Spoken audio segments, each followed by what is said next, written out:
Today we're making something that's popular around this time of year, but you could actually enjoy it throughout the whole year, especially in the summertime if you drizzle it on some ice cream.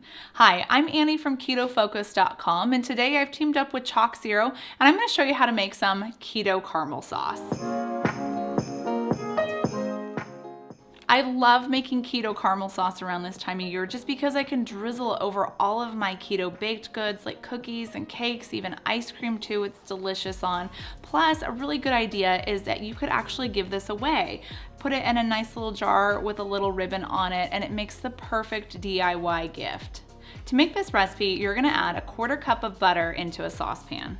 You wanna brown the butter until it starts to get golden color and has a nutty aroma.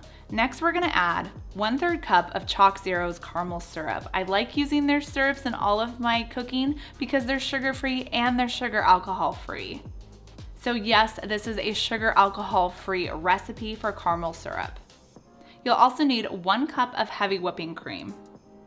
We're gonna simmer this over low heat for a very long time, around 15 minutes.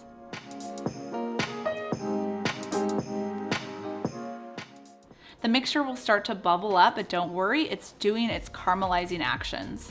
After it's done caramelizing, we're gonna remove it from the heat, and then we're gonna add in some flavorings. You'll need 1 teaspoon of vanilla extract plus a 1/4 teaspoon of kosher salt. If you like more of a salted caramel flavor, then add a 1/2 teaspoon of salt.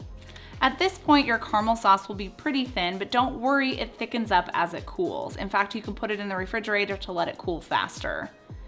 Next, when it's cooled and ready, you can pour it into a jar or drizzle it over some ice cream.